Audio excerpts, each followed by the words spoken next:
recording from that camera, Yeah, from this audio, yeah. and it's all working. Read.io. This is the shit, boys. Oh, if I do thumbs up comes up. I don't want the thumbs up. That's beautiful. So I need to look there. Yeah. Welcome back to the podcast. Sorry, this is a mess. I better clean up the mess. This is quite a mess. We can't have it so messy. I can't look at the computer. I have to look at you. You are the audience. Right there. Right there. So I'll just pack this up and then restart. Okay, Now wait. I need a record from here as well. yeah. So now we're live. Okay, beautiful. Hi Savr, welcome Hey, Chris. to the show. Thank you for Hope you're doing well.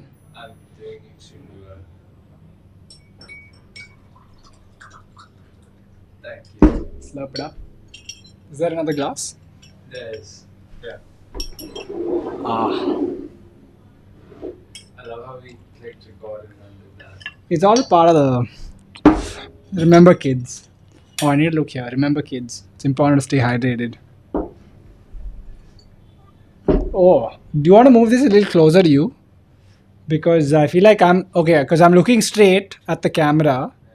No, you'll have to move closer to this. Now it's cross. Wait. Ooh. Oh, fuck! The iPhone is cool, man. That looks cool actually. That actually looks pretty cool, like a cool video. It maintains the parallel no matter if your phone is cross or straight. Yeah, that was sick. Apple is actually pretty cool. What are your thoughts on Apple? So I need to look here, even though I'm talking to you. But okay, I can't look here at the same time. But I'm looking at you. You can look here. Let's just look. Okay. It looks like you're looking to the side a little. How much to the side? Like, is it usable or is it a bit too much? It's a bit too much. So I need to look here and talk. You need to look here and talk. Yeah, that's kind of. Awkward. How do they do it usually? Wait, what if you know how much of this will come in the clip? Just you need to. No, that camera is not coming in the clip at all. Now it is. Okay. Now it's not. Okay. Yeah, just keep it like this. I'll keep it like this. It's coming till like a little bit. So if you make a reel, it won't come. But in the video, it is coming. What if I move? See, just. Yeah. No, I don't want this pole in the camera. So keep it there. Yeah. Now it's coming. Yeah. It's only the bit of the phone is coming on the edge. Like if this is the screen, it's coming till here. It's coming till. Like if this is the video of your iPhone, it's coming till here. The camera. That's not bad. Yeah. You're not getting in the way. Okay, cool. Yeah. It's like barely a peep. Okay, cool. So I can look at you. Yeah. Look there. No, look at the camera and tell me if it's fine if I look at you. In terms of, I don't look like I'm looking too much off to the side.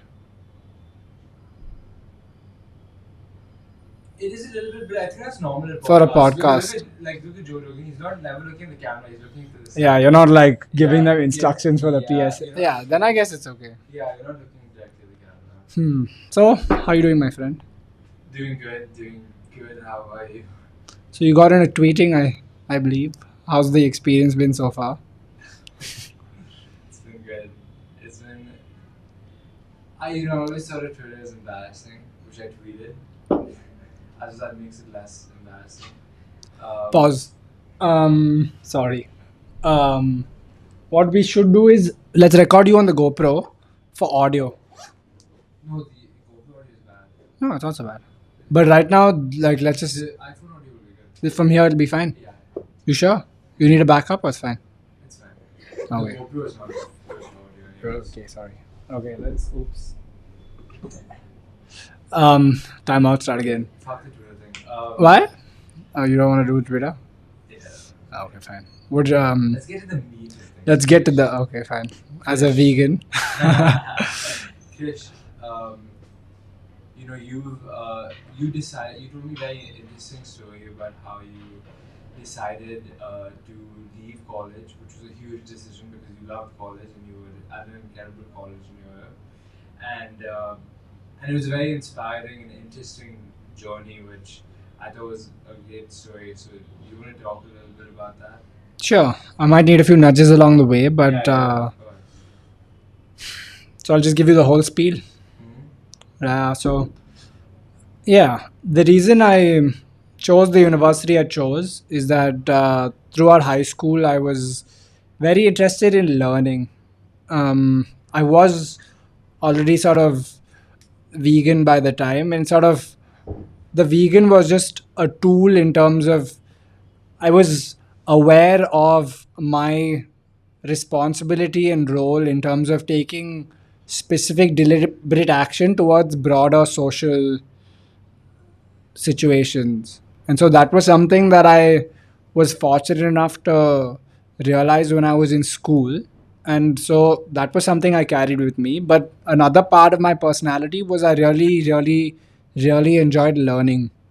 And so this was sort of common throughout my whole school experience with regards to being very engaging in class, spending time debating people and things like that. And and so a lot of the questions that I had to the teachers that we like, a lot of the questions that I posed to the teachers from school were questions about, how taking things deeper. And a lot of they were very nice to respond to me in many scenarios and circumstances. But one common thread that kept coming up was you'll get more answers towards this in university. So something that happened was the teachers that we had actually really hyped up university for me in our personal conversations or in our one-to-ones, or if I just go back at the end of class asking them things, they would say, we're really excited about the fact that you're going to university, and we have a lot of high hopes for you, or like a really lot of good intentions for you in terms of where your life is going. And so that was obviously something that weighed heavy on my heart and on my head, but it was also a factor in motivating me to find the right environment which would be conducive to the kind of learning that I was looking for. And so there, with that premise in mind, when I was actually on the market looking for which university to go to, two broad areas sort of came to top of mind. One was the US, and the other one was the Netherlands, because both of these places have a liberal education. At least that's what I believed, and I think to a large degree I still believe that. I read books like In Defense of a Liberal Education by Fareed Zakari and a bunch of other, like, you know it was a clear idea in terms of this was what I wanted to do. I wanted to get liberally educated, learn about a lot of different topics, similar to, if you want to look at India, it's a lot like the whole Gurukul Dronacharya kind of a system where you're learning about politics, you're learning about history, you're learning about mathematics, you're learning about biology. It's also a very renaissance way of being. And so that was something that in school, another book that inspired me was reading Walter Isaacson's Leonardo da Vinci's biography. Of course. And so, yeah, I think you might remember me sort of. I remember that book just sitting on the table and throughout the day it would not move. So I think these factors were quite heavy in terms of molding me to be the young gentleman that I was, and sort of looking out into the world for things that might service that need. And so I sort of settled into University College Maastricht, which was like a specialty honors program within the general Maastricht University ecosystem, which brought in faculty members from all the different faculty to this one building where they could take specialized courses over certain topics. So you could study about medicine, you could study about, social sciences and humanities, you could study about business, economics, mathematics, all that, from which are specialized courses in the different faculty buildings which are spread across the city. But here the professors come to take courses in this campus. So the university is actually laid across the building with different head campuses for different topics. And this was like a special one, which was sort of the puzzle piece that slots between all of these. And another thing that they had, which was really interesting, was you had the opportunity to actually do courses from these other university programs as well. So you had to see whether your calendar sort of schedule works out where you can take those courses, so that there's no like conflict of timelines and things like that. But it was an option available to you. So honestly, I was just like, it was exactly what I was looking for in terms of basically limitless potential and an incredible ability to learn about a wide variety of topics. And I think I took really good deep breaths with regards to my university experience. I was very you know, active in the lectures, asked a lot of professors a lot of questions. They came back to me with similar feedback like I had in school in terms of just being very happy about how motivated I was and things like that. And so I took a lot of courses that were at the fringe of known unknown topics, and they actually helped me expand my horizon in terms of learn about new things. I did a course called political philosophy, history as well. I liked calculus, so I did a calculus course. A lot of biology courses, which is something I didn't do in school because I did economics. I guess it's okay. Um, and so it helped expand my sort of purview of what I knew about the world, and it helped me grow as a person. At the same time, I was reading a lot of books. I read and watched a lot of movies. So I think I had a mix of like the state of the modern world because I lived exactly above a theater, and so I would go for like 5 or 6 movies a month, if not more. So at least a movie or two in a week. Um, so I used to watch every single movie that came out, and that sort of was quite an enjoyable experience for me. I could sort of get a pulse as to what the culture was like at present, what things are popular and things like that. And simultaneously, I read a lot of books in terms of Henry David Thoreau's Walden and R. Fyodor Dostoevsky's Karamazov. I read by then, but here I was reading Crime and Punishment. And so there were a lot of these ideas about, one was religion, the other one was spirituality and spending time on your own in isolated spaces, thinking about technology in funny ways, and sort of understanding as to what the shape of the world is and sort of where you fit into it from a literary perspective. History showed me that the cycles of life was still present today, in terms of we're not out of history into present, but history still sort of, the the tentacles of history still latch on to present day life in terms of the way the world is organized at present. And then political philosophy really sort of opened my mind to understanding that I'm an agent in this game of history, of economics, of society in general, of literature. And so, as an agent, I realized that I had to be more conscious about my choices. So, this was a small thread that sort of, like a small seed that was sort of an idea that I began to take agency in school. But throughout the course of the whole university experience, it started to blossom into something where the resonating point was, I am an agent who has authority over these different levels: the political arena, the economic arena, the social arena, and things like that. And so, if I want to be a conscious individual who wants to use his rights appropriately in molding the world according to his will, in the sense of being privy to the things that you want to be privy to, investing in the things you want to invest in, and actually supporting the things you believe in supporting. So it's not like, uh, anything beyond that, but it's just sort of, like, if you have a vote, then use your vote, or if you have an economic vote, use that vote. So it's like being able to play with what you have in order to have the influence on the world that you have. So that was sort of the idea that started out as a sort of snowflake and began to snowball, and that culminated in me having a lot of conversations with my friends about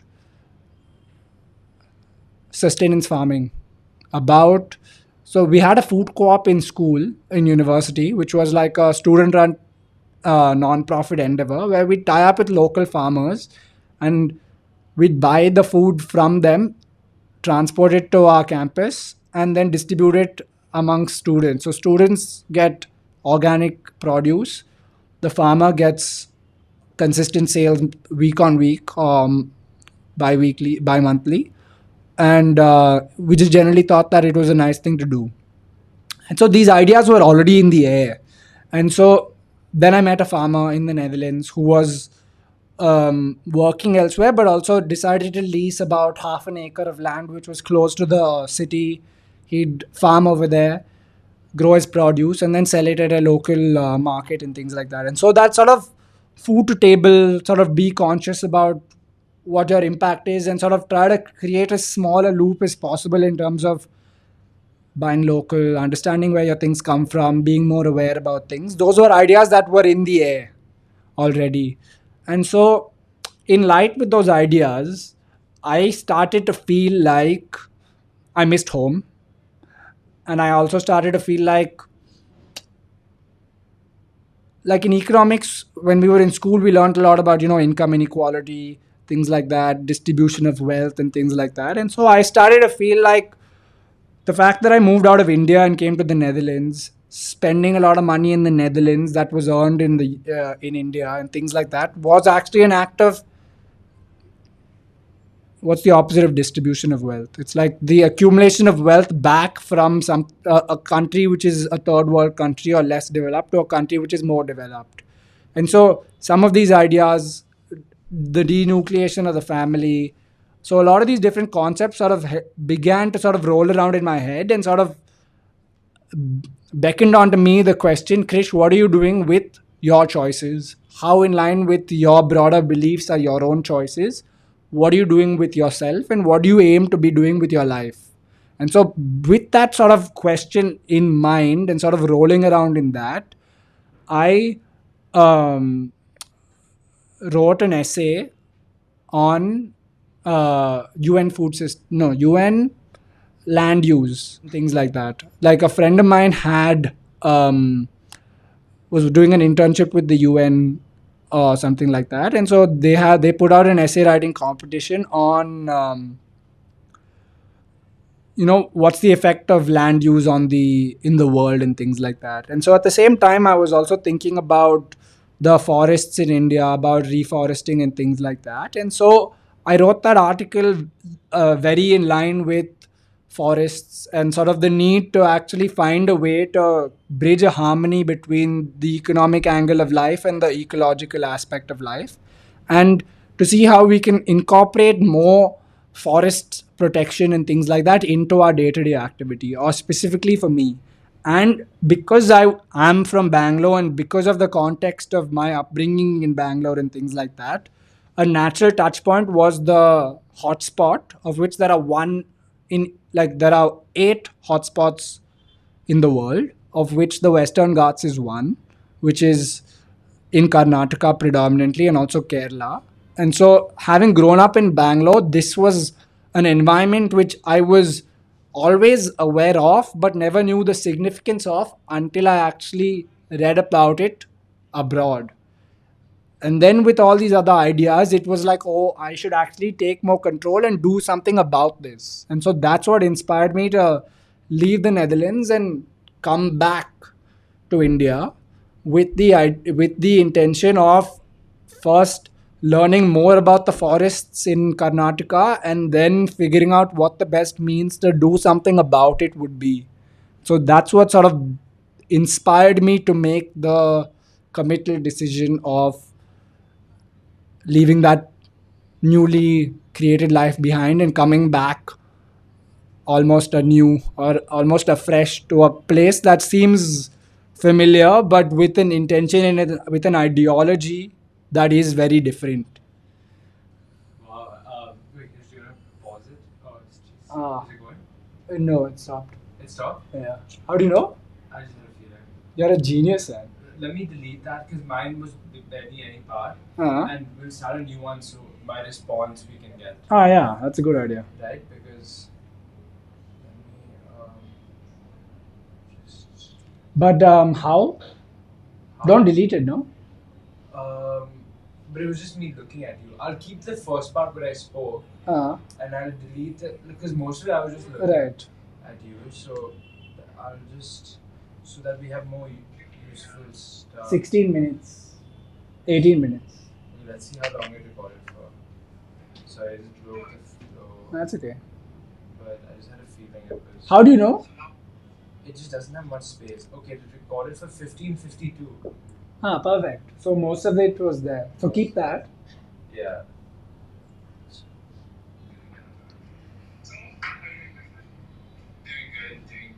I'm just seeing what is. Sorry. Should I pause? Um. Fine. Huh? Welcome back. We went through a technical hiccup, and we got Savr next to us now, so that we can, sit side by side instead of face to face. Oh wait, sorry. I do need to record audio Look at it. because now Yeah, there's no phone. Sorry. exactly. Pause it for a second Sure. because it just doesn't have space anymore now. Pause. Not letting me trim. Welcome back, but still not so welcome. I can look here. Oh, now I can actually talk to the audience face to face, eye to eye. Thank you for tuning in. Much appreciated. We're just sort of beginning, so please excuse us. But quality will get better. We'll actually get a studio. We'll get someone to actually edit the videos instead of us, and constantly improve. We got a new mic, so that's a good place to start. We'll get some better lighting next time. Get Savr a shirt. Dress him up nicely. You need a shirt? I have a shirt.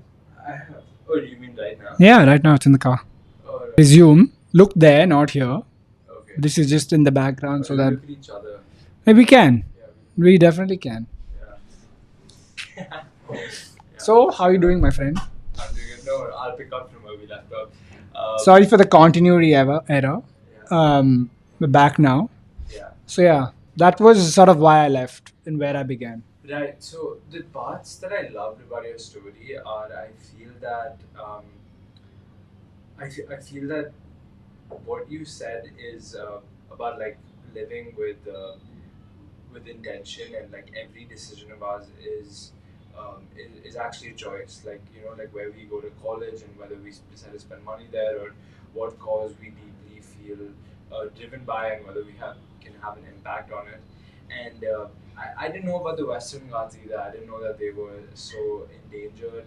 And we've always we always hear about the Amazon, but we never hear about what's literally a few hours away from Bangalore. And it takes a huge amount of sacrifice to give up like an amazing college experience, which we've kind of, at least in my experience, like look forward to our whole lives. So it's just it's a decision, like especially which when there's a decision that bears a lot of cost and is driven from a higher calling, or like a higher ideal which we want to strive towards, and we're willing to bear the cost. It's always something that's admirable.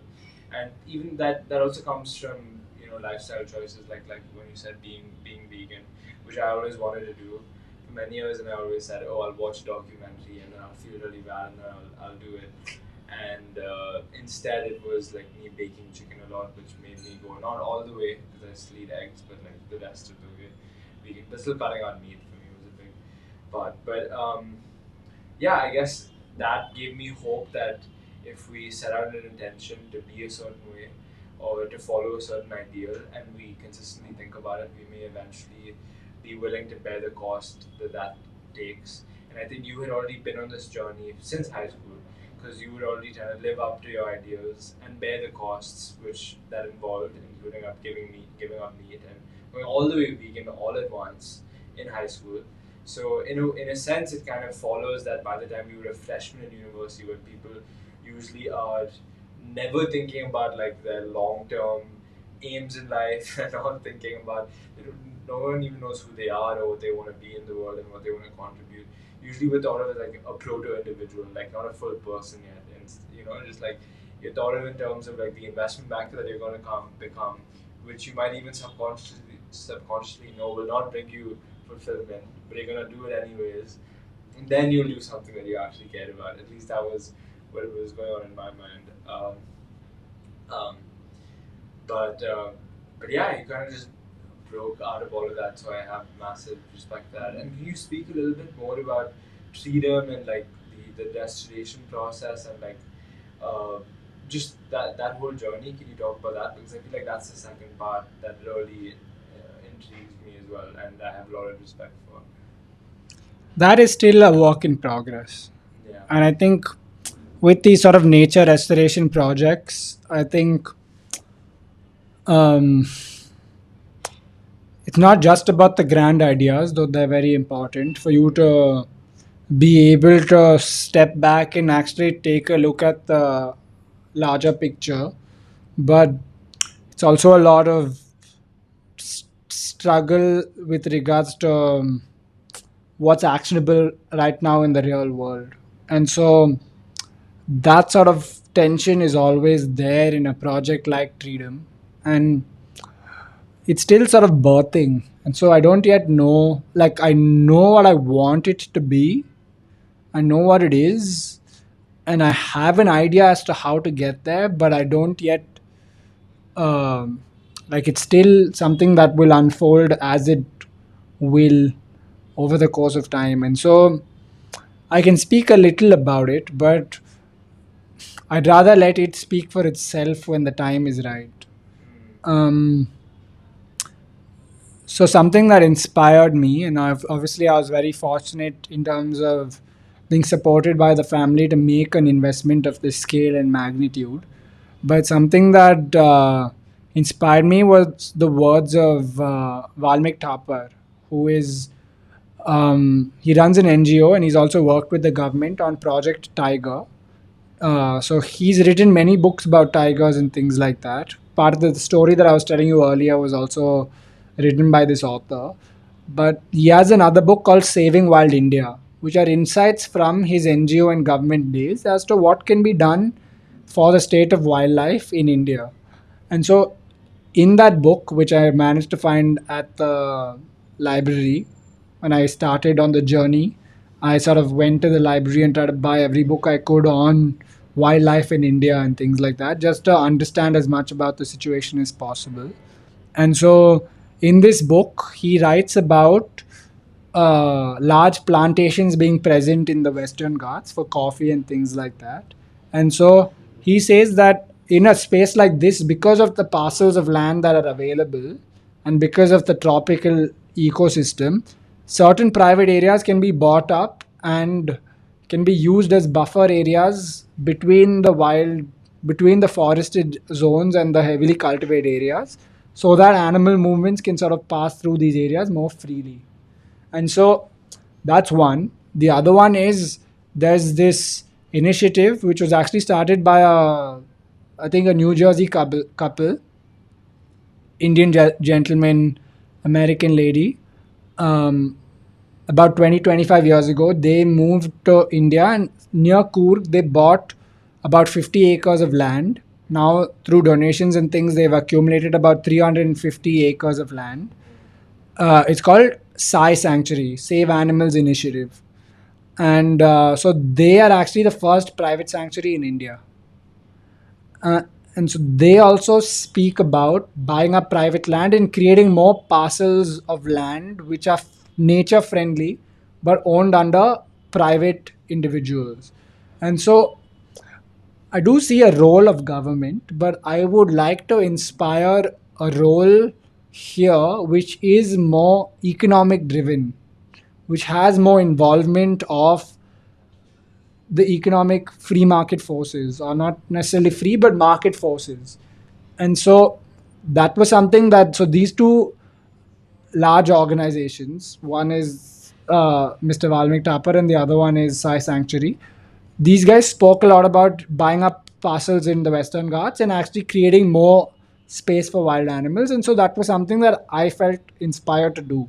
At the same time, I was doing a lot of different courses on sort of how do you, permaculture, reforestation, agroforestry, things like that, water management. Uh, just did a lot of courses like this, online and offline both. And so I sort of began to get a little bit of confidence with regards to my own ability to do these things, and also to actually put skin in the game and do something about it instead of just talk about it. And so I spoke to the family, and like unanimously we started looking for land and found this particular place that touched us all. And so we decided to make a move and invest on this particular piece of land. So it's not family land, it's not something that we inherited, it's something that we purposely bought very recently.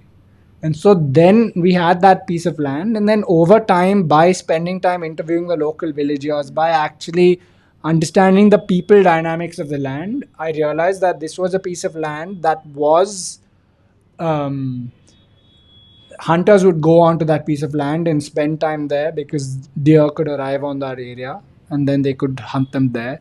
timber has been felled from the land and sold, and all kinds of things have happened in that area. And so it's a bit like sort of kind of Sherlock Holmes esque, where you're like looking at the situation and trying to figure out what happened in the past.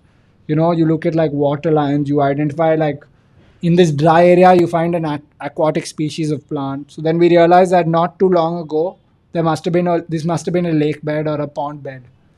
And so you look at the topography of the land and you figure out that actually this does seem like a bowl here. And so you sort of look at the land and see what the land is trying to tell you, and you sort of put the pieces together. There's no book that you can consult. It's all things that you have to do by like assessing situations in the field and trying to put pieces back together, try to corroborate evidence from multiple sources and fit that together. And so that's what it is.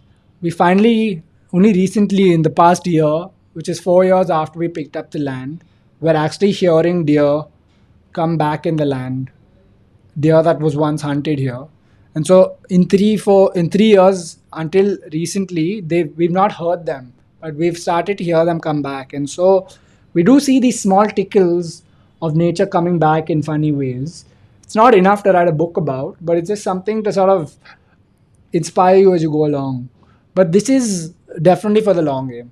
This is something that I would like to pass on to my children. This is something that I like to create a trust around. I'd like to try and find and inspire more people to buy up land like this.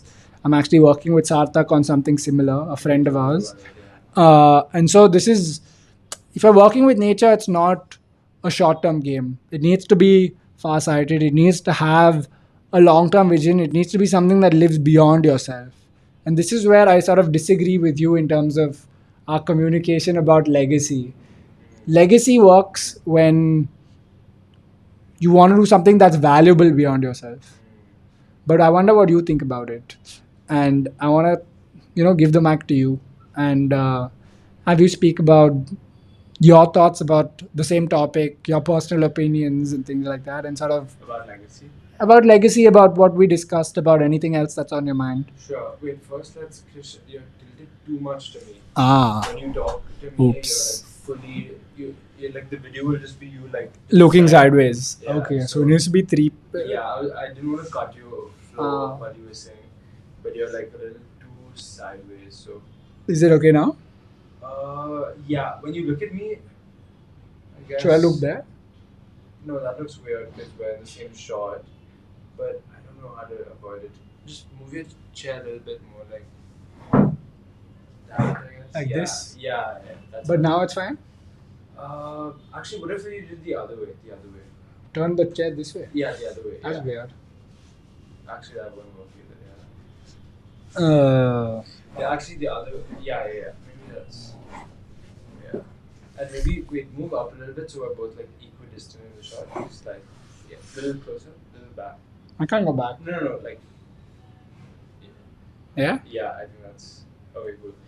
Yeah. So, firstly, I love what you said, and I think it's really admirable. Again, the whole major thing. The girl who waved at you was like looking, expecting. That's okay. Girls always wave. It's fine. Yeah. Anyways, you're gonna edit this, right? No, it's fine, man. No, but like all the chair moving and stuff. Yeah, it we has can. To, it has to be Yeah, like yeah. a job. Even that. But the girl part we leave in. Of course. Anyways, what was I saying? So, the thing that, and I agree that we should do things for the long run, and we should do things that are greater than ourselves completely. I completely agree with that. I mean, I think that's the whole, drive to be humanist, to contribute to something that is larger than ourselves. I think the point about legacy is, I think that there's an aspect of legacy which is purely egoistic, and it comes from the belief that, or the feeling that we can live on, and it comes from a very innate human desire seeking for permanence and seeking for a footprint, or seeking for something that says that, hey, I helped other people, or I'm still around, or I'm still like living by virtue of this living breathing thing, this piece of land, this furniture I made, this kid that I had, and I mean, I think in a way it's beautiful, but at the same time, I think that it's a goal that's misplaced for the reason that, like, um, it can't be the end for which we live, because I think it trivializes all the little moments of our life. Like for example, say um, for a goal that's like unpredictable, and at the end of the day we'll never know it. We can aspire to an ideal, but we can never know the impact that it has. So for example, you might for the rest of your life do 1 million other things, and you have the majority of your life ahead of you. But say that, and say freedom is just taken over by like your brother now, and it passes on his legacy. But say that like your greatest piece of legacy was freedom, like that was the thing that was left behind. Like your name is attached to it, it was passed on to generations. That was your greatest achievement. I wouldn't say the rest of your life is not doesn't have value. And I think there's entire civilizations and tribes which are just completely like we've never even heard them. Like most people don't even know anything about their great grandparents. And if their grandparents passed on already, they might not know a lot about them either. And that's like very close, like very recently. In the grand scheme of history, we all want to be part of it, but we know like, I mean, what, like there's 100 people, like of the billions and billions of people that have lived. So I feel that it's not the it's great to want to help other people. It's great to aspire to such a level of greatness that we're remembered. But I think that it also just comes from a place of insecurity and the fear that our identity will die and that our experience of life will die. But that is the thing that will remain on. But it doesn't change the fact that the experience of life will die, and that the ego and the identity will fade very quickly after we pass. And I don't think that takes away from life. It's just the nature of it. So that's my perspective on legacy. But I think the impetus to do something beyond yourself is a powerful motivational tool. True. Like the fact that my time on this planet is finite Yeah. inspires me to do something that is beyond myself in Right. terms of how do I translate values, not just my values, but values that are good, true, beautiful, into the future. Right. How do I translate technology and tools into the future? And so that is an act of creating something permanent, but it's value in its right place. So I don't see it as something that's bad. Right. Like someone designed a bridge to help you ease your travels and transport. So his tool lives on, even though he might not be. In the engineering world, his name might be known. The same way, like in the chemical world, a specific chemist's name might be known. His family might know him for other reasons. So I think the name part of legacy, in terms of what you're saying about your name living on, might continue to exist in the niches and in the fields in which you might have had an outsized impact or a pivotal impact or a cornerstone impact. But beyond that, I think your legacy lives on, yeah, sure, in the broader life that you live and how you want to conduct yourself, but also in terms of what you're doing to like pass the baton forward, the baton of life. Life is something that no one is, it's like something that can be destroyed and something that can be created. It's not something that exists in and of itself. Yeah. And so the fact that you are alive means that your great, great, great, great, great, great, great, great grandparents did something which so far has been permanent in terms of they live in you. So they continue to exist through you. And so you are the permanent remnant of them. Their ideas might exist, might not, might exist in a way which we can't sort of trace back. A bridge that they built might exist right now, but you exist, carrying a part of you in a part of them in you. Yeah. And so I think that we do create permanence by in three ways. One is in the physical world by actually doing something that makes the world better, building bridges, creating cathedrals, beautiful spaces, laying roads, doing something that creates a space to inspire people or improves one's ability to do things. So do something to create your permanence in the physical world. Build a pyramid if you dare. Second one is in the realm of ideas, which is not just, which could be literature, a book that you've written, broader ideas that you've communicated and lived by. It doesn't have to be something that is tangible. It can also be something that sort of seeps into the fabric of society itself by you just being an upstanding citizen in the time that you were inspiring, like, people in your neighborhood and them sort of taking it forward. Like, even though, yeah. So that's the second one. And the third one is actually in life, which I think is the most important one, but also the one that people sort of pay the least.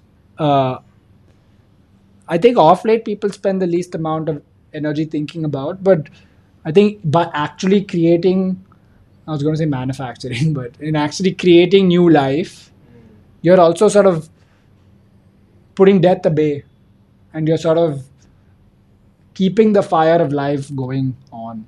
And so these are ways you can stay permanent. How long you actually stay permanent for is irrelevant, as long as you manage to stretch another day.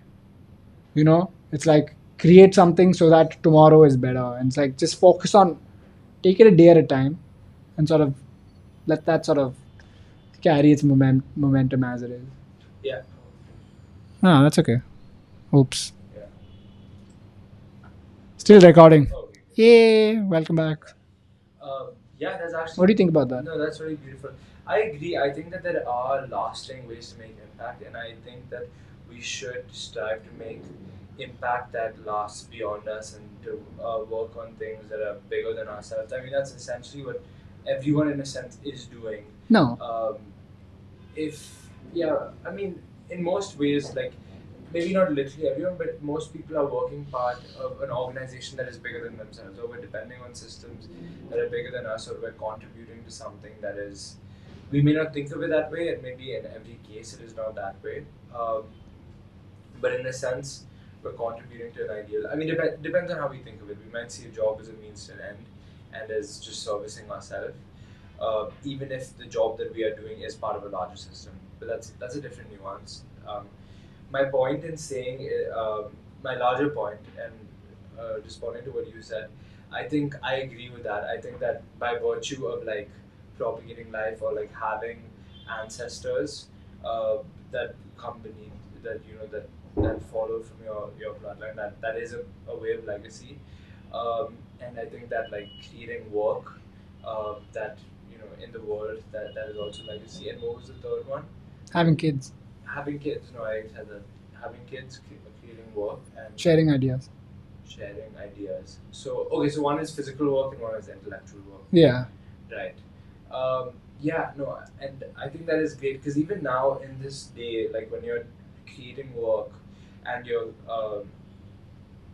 What do you mean by intellectual. creating work? So what I mean by that is That's a different topic than what I you're thought. like creating ideas, or you're building something physical in the real world. You are basically trying to help people or like spread it to other people, or other people can use that space usually, or you're trying to share those ideas with other people. So I think that is recognizing that you're trying to create something larger than yourself.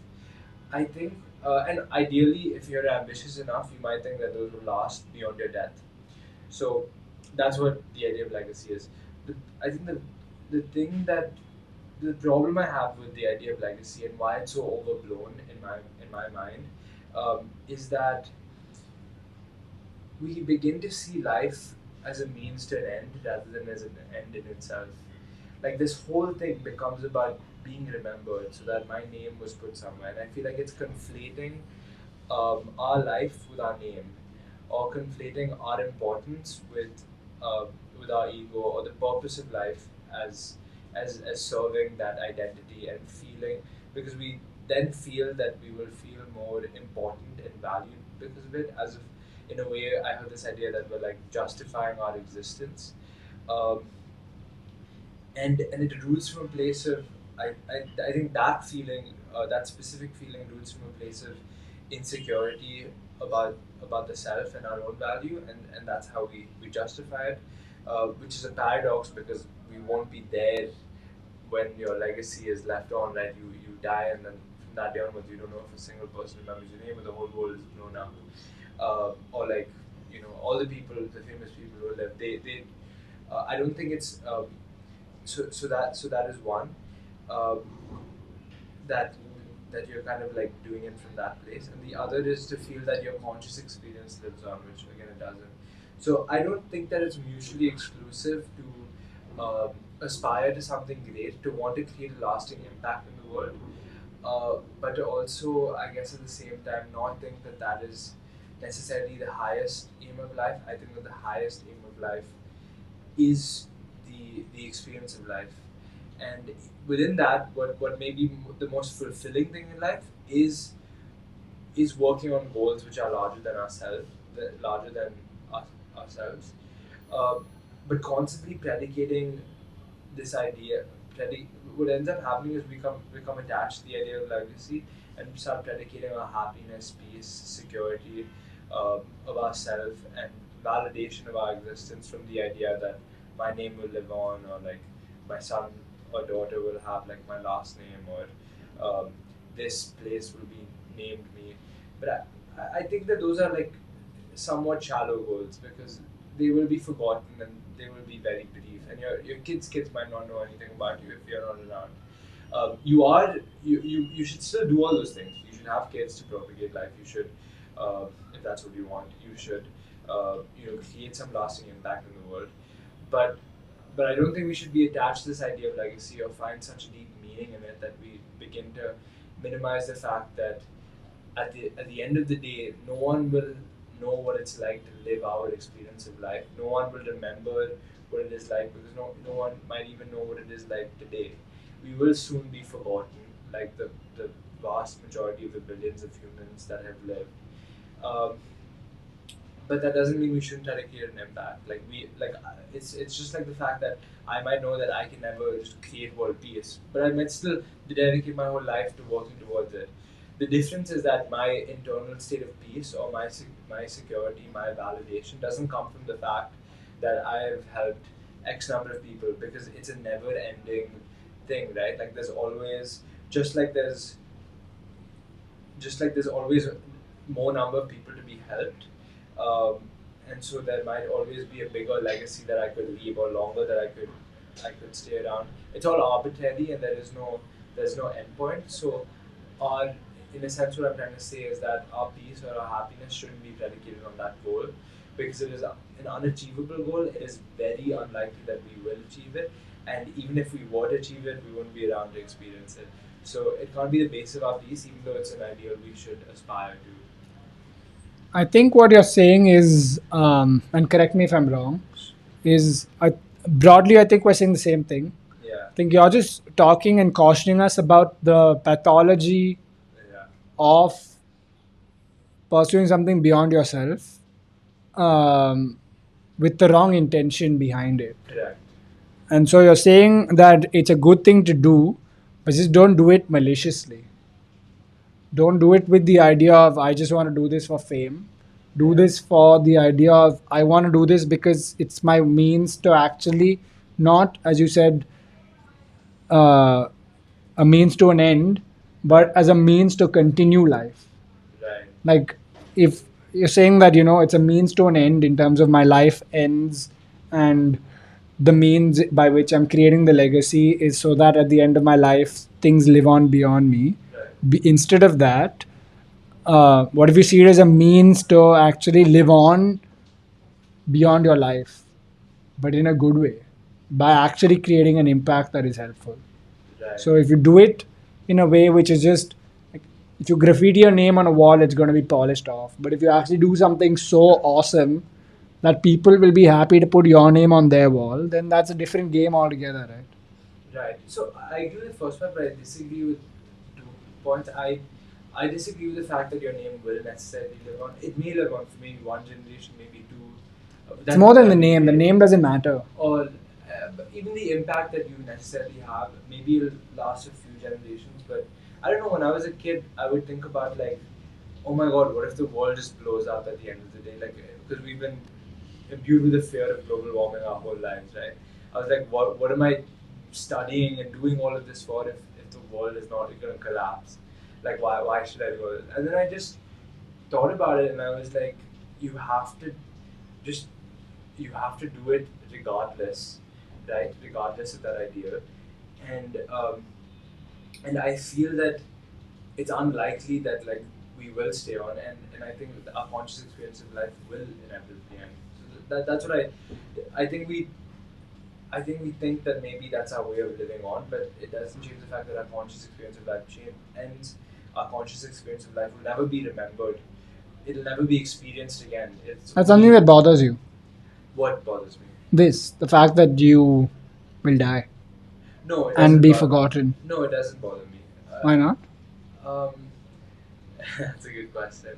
Wait, sorry, give me 1 second. Let me pause for 1 second. I'm so sorry Sure. to break the flow. I'll just we got so late. Oops. Welcome back. Um, yeah, you were talking about So names living on. yeah, yeah, about the present. I guess where legacy kind of relates to me for You're talking about why you're okay with being forgotten and dying. right. So my recent perspective on life has become that uh, this perspective can be either really debilitating and stressful, or it can eventually. Well, I feel that once that discomfort is overcome, it can be quite liberating and beautiful. And what I feel is that life is like a moment to moment, like revocable experience. What do you mean by revocable? So what I mean by that is like the universe, nature, God, whoever you subscribe to, can revoke any aspect of your life at any time, and you only ever live your life moment to moment. And so when that happens, day at a time, and but even a minute or a day, we never experience an entire minute all at once. You experience it as 60 moments or however. Usually the moments flow together, or sometimes unthinkingly, a whole minute has gone by because you were lost in thought. But at the end of the day, it's moment to moment that we experience life. And so what I feel as a result of that is that naturally we shouldn't be attached to things necessarily going a certain way in the future, things necessarily being the same way as they are, and yeah, things panning out in a way which doesn't involve pain in our life. Because I feel that the thing that is guaranteed by virtue of being alive is moments going on and things changing, necessitated by the passage of time. As things change, there will necessarily be loss, there will necessarily be change. And now, change is necessarily at times painful because there's things that we love and there's things that we find incredibly beautiful, there's things that make us incredibly happy. And those things, when they are lost or when they are altered, we will find it painful.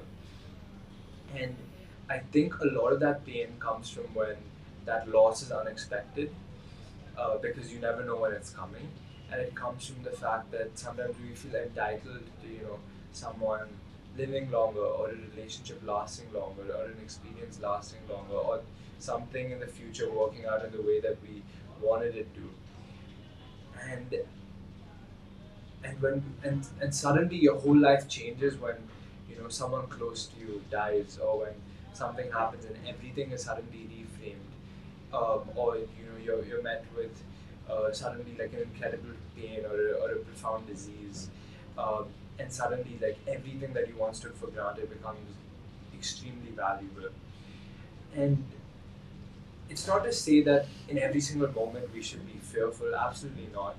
And it's not to say that we can potentially be like just conscious of all our gratitude and just constantly even feeling guilty about how good things are either, um, which are bad ways that that perspective can take you.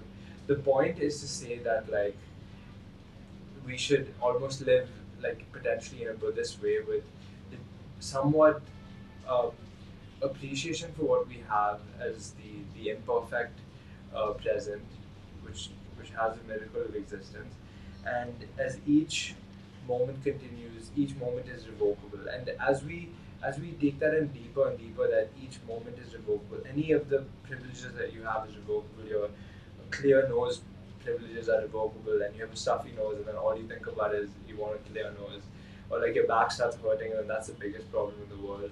And so everything is revocable. Life itself is revocable.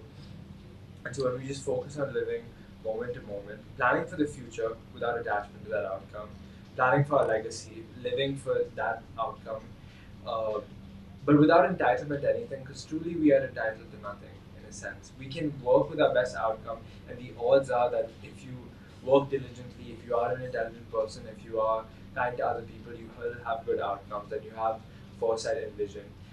But even for those people, once they've succeeded, they will still have to deal with pain. They will still have to deal with loss. They will still have to deal with unexpected change, because things will not always be high. We will not always be in a euphoric plane of being because of externally good conditions. Life keeps changing, and yeah.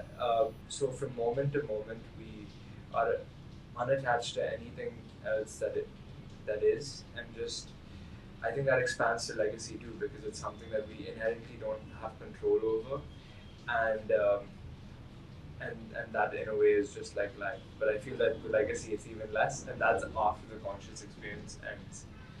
I see life differently. I'd love to hear. I don't. Yeah, sure, bad things can happen. Though I think that, it's a question of persevering through them. Or it's a question of, being prepared in order to create new opportunities for yourself. And so I think that you're doing a great point at illustrating some of the suffering and perils of life, which do exist and can hit you out of the unknown and can be rather disorienting. Right. But I think that adopting this mindset sort of sometimes prevents you from inspiring you about a future. Like, if I ask someone out, then I might be looking forward to going on a date. True. And so, if you say that, yeah, she might cancel on me, which is fair, it is revocable in that sense, but then you are casting an idea of what tomorrow might bring Yeah. that is inspiring you in the present. True. Or if you're working to build a project, or you're working to do something at work, or you're, seeking to do something within your lifetime or beyond, where you're looking to do something in the future, and you're, being prepared in sort of overcoming the different adversities that life throws at you in order to, continue to strive forward. Yeah. That's something that you're taking deliberate action on. It's not something that happens out of the, like, out of the blue, with life sort of doing something to cause your unfortunate circumstances. It's something different. It's like you're negotiating with the future in Right. order to do something to make the future better than the present. Yeah. And you have agency to do that, Yeah.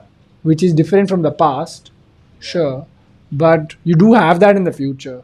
It's not just a moment to moment basis where any good thing like can be revoked and you can be caught in ill health, or be hit by a truck, or lose your wallet, or get kidnapped, or any other hurtful circumstances. Yes, there are hurtful circumstances that can bring you down, but I think the inspiring thing about the future is it beckoning you to improve, to rise up, to actually find and create something better in the future, to actually create that thing through deliberate action, through casting a vision, through having an aim, through believing in this thing, through hope, dreams, makes the world. So it's not just the moment. Yeah, I agree with you that, enjoy the moment, be grateful for what you have. What you have now is something that should be cherished. Yes, wholeheartedly agree. No debate there. And dream about the future, and use that to inspire you to make the future better. It's not that, yeah, you might, trip along the way, but overall, you can still keep going. And I think that message needs to be made more clearly and needs to be articulated thoroughly, because I think that's something that in the vision that you cast did not really come through as much. Not saying you don't believe in that, but I'm saying Yeah. that's something that you didn't really, or that's something that we don't really take into consideration when we take the Buddhist perspective. There it's like very forcing you in the moment, which is great, which does prevent the unnecessary suffering that life can have, but doesn't, like, there are upsides as well that I think it misses. So I don't think it's a complete perspective. Yeah, I would love to. It's ending in an hour. In a minute. Okay, should we just pause it? Pause and reuse. So I'll say